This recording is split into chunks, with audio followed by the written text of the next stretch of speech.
بسم الله الرحمن الرحيم الذين يجتنبون كبائر الإثم والفواحش إلا اللمم إن ربك واسع المغفرة هو أعلم بكم إذ أنشأكم من الأرض وإذ أنتم أجنة في بطون أمهاتكم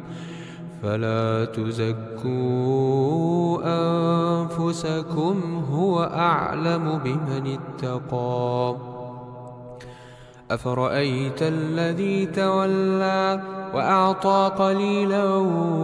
وأكدى عنده علم الغيب فهو يرى أم لم ينبأ بما في صحف موسى وإبراهيم الذي وفى ألا تزر وازرة وزر أخرى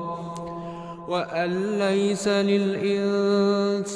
إلا ما سعى وأن سعيه سوف يرى ثم يجزاه الجزاء الأوفى وأن إلى ربك المنتهى وأنه هو أضحك وأبكى وأنه هو أمات وأحيا وأنه خلق الزوجين الذكر والأنثى من نطفة إذا تمنى وأن عليه النشأة الأخرى وأنه هو أغنى وأقنى وأنه هو رب الشعرى وأنه أهلك عادا الأولى وثمود فما أبقى وقوم نوح من قبل إنهم كانوا هم أظلم وأطغى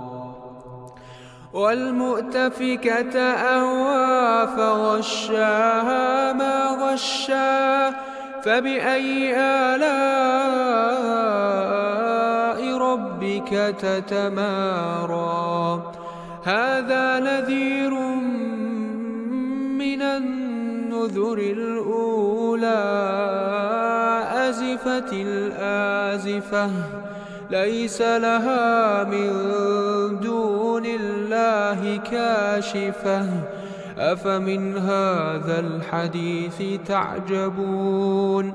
وتضحكون ولا تبكون وأنتم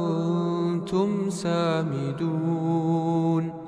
فاسجدوا لله واعبدوا